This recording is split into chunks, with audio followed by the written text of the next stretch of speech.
Hello everyone, welcome back to my channel Zeal English.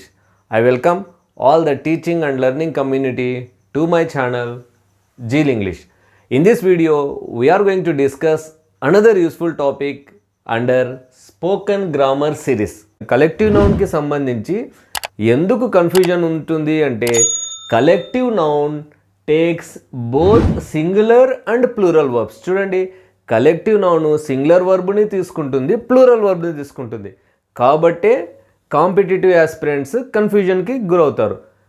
ఇది కన్ఫ్యూజన్కి గురయ్యే topic కాబట్టే examination point of వ్యూలో frequently asked question under collective noun. మనము ఈ సిరీస్లో ఈ టాపిక్ని సింప్లెస్ట్ వేలో నేర్చుకోవడానికి ప్రయత్నం చేద్దాం. Army, audience, government, jury, these are all the examples of collective noun. ఇక్కడ కొన్ని ఎగ్జాంపుల్స్ ఉన్నాయి, మనం ఆన్సర్ చేయగలమా? ద కమిటీ వాజ్ అనాలనా, వర్ డివైడెడ్ అనాలనా, ద కమిటీ ఈజ్ యునానిమస్ అనాలనా, ఆర్ యునానిమస్ అనాలనా? A little bit of confusion. మరి ఈ కన్ఫ్యూజన్ని ఈ వీడియోలో మనము ఓవర్కమ్ చేయబోతున్నాం. ఓవర్కమ్ చేయాలంటే మనకు రెండు విషయాల మీద క్లారిటీ ఉండాలి. What is the collective noun and what are the singular and plural verbs? How we have to identify these verbs? చూడండి, collective noun is a noun that indicates a group of people or animals or things as a whole is called a collective noun. ఇంకా simplest ఫామ్లో ఏ collection of common noun అని కూడా చెప్పొచ్చు. Collective noun అంటే ఒక group of మెంబర్స్ని కానీ, group of పీపుల్ని లేదా గ్రూప్ ఆఫ్ అనిమల్స్ని కలెక్టివ్ నౌన్గా చెప్తాం మనం. మరి కలెక్టివ్ నౌన్ అంటే మనకు డెఫినేషన్ వచ్చింది. మరి సింగులర్ వర్బ్ అంటే ఏమి, ప్లూరల్ వర్బ్ అంటే ఏమి? The verbs which ends with s are called singular verbs. Without s అయితే ప్లూరల్ వర్బ్స్. ఇది మనం ప్రీవియస్ వీడియోలో నేర్చుకున్నాం. సింగులర్ వర్బ్కి నేను వన్ వర్బ్ అని పేరు పెట్టాను, ప్లూరల్ వర్బ్కి నేను టూ వర్బ్ అని పేరు పెట్టాను. మరి ఈ ఎగ్జాంపుల్స్కి మనము ఆన్సర్ చేయగలగాలి అంటే ఫస్ట్ మనం చూడాల్సిన విషయం ఏమంటే కలెక్టివ్ నౌన్ మొత్తం ఒకటే స్టాండ్ మీద ఉందా లేదా మల్టిపుల్ స్టాండ్ మీద ఉందా? మల్టిపుల్ స్టాండ్ని మనము టూ స్టాండ్గా ఇక్కడ డిస్కస్ చేద్దాం. ఈ రూల్ని గుర్తుపెట్టుకోండి, one stand one verb, two stand two verb. So one verb అంటే సింగులర్ వర్బ్ అని నేను ఆల్రెడీ ప్రీవియస్ వీడియోస్లో చెప్పి ఉన్నాను, అది బాగా గుర్తుపెట్టుకోండి. టూ వర్బ్ అంటే ప్లూరల్ వర్బ్.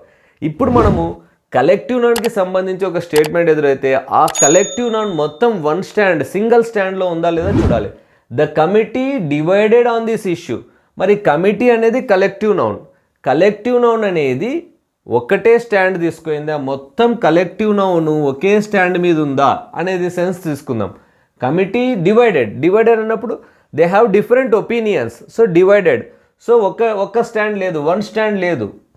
మరి ఏముంది? టూ స్టాండ్ ఉన్నప్పుడు మనం ఏం యూస్ చేయాలి? టూ వర్బ్ అంటే ఏది? Plural verb. మరి ఈ రెండిట్లో ఏది తీసుకోవాలి? వాజ్ తీసుకోవాలా, వర్ తీసుకోవాలా? ఎస్, వర్ తీసుకోవాలి. The committee were divided on this issue. చూడండి, మళ్ళీ next example, the committee unanimous on this issue. మరి ఇక్కడ ఇది కలెక్టివ్ నౌన్తో ఉండే స్టేట్మెంట్. కలెక్టివ్ నౌన్తో ఉందంటే మనం ఫస్ట్ చెక్ చేయాల్సింది ఏమంటే వన్ స్టాండ్ ఉందా, టూ స్టాండ్ ఉందా చూడాలి. కమిటీ యునానిమస్ అంటే ఏమి? ఏకగ్రీవం అంటే అందరూ కలిసి ఒకే డెసిషన్కి వచ్చారు. సో అందరూ కలిసి ఒకే decision, single decision in the sense one stand అంటే మనం ఏం తీసుకోవాలి? వన్ వర్బ్ తీసుకోవాలి. మరి రెండిట్లో వన్ వర్బ్ ఏది? Singular verb. ఎస్, ఇది. So the committee is unanimous on this issue. The audience spellbound. చూడండి, ద ఆడియన్స్ వాజ్ వాడాలన్నా వర్ వాడాలన్నా? ద ఆడియన్స్ స్పెల్ బౌండ్ అంటే ఇంప్రెస్ అవ్వడం. సో ఆడియన్స్ ఇంప్రెస్ అయ్యారు. మరి ఆడియన్స్ కలెక్టివ్ నౌన్ కాబట్టి అందరు ఇంప్రెస్ అయ్యారు సెన్స్ ఉందా? కొంతమంది ఉన్నారు. డివైడెడా, వన్ స్టాండా? So all. సో అందరు కలిసి వన్ స్టాండ్. ఆడియన్స్ మొత్తం స్పెల్ బౌండ్ అంటే వన్ స్టాండ్ అంటే వన్ వర్బ్. సో ఇక్కడ audience was spellbound. The parliament has authority అనాలనా, హ్యావ్ అథారిటీ అనాలనా? So parliament is a collective noun. మరి కలెక్టివ్ నౌన్ అనేది ఇక్కడ టోటల్గా పార్లమెంట్ మొత్తానికి అథారిటీ అనే సెన్స్ ఉందా, లేదంటే పార్లమెంట్లో కొంతమందికి మాత్రమే అథారిటీ ఉందా? Parliament gives all the members. So అందరికీ authority. So single stand. So one stand one verb. So the parliament has authority over the armed forces. The jury means a group of judges. So the jury divided in their opinion. చూడండి, ఇప్పుడు ఇది collective noun. Collective noun 1 stand ఉందా 2 stand ఉందా? Divided. So group of judges divide అయ్యారు, వాళ్ళ ఒపీనియన్లో differ అయ్యారు. So 2 stand. 2 stand in the sense 2 verb తీసుకుంటాం, అంటే ఇక్కడ plural verb. The jury were divided in their opinion. So ఈ విధంగా మనము కలెక్టివ్ నౌన్ వస్తే ఫస్ట్ మనం చూడాల్సింది ఏమంటే ఆ కలెక్టివ్ నౌన్ 1 స్టాండ్ తీసుకుంటుందా అంటే 1 వర్బ్ తీసుకుంటాం.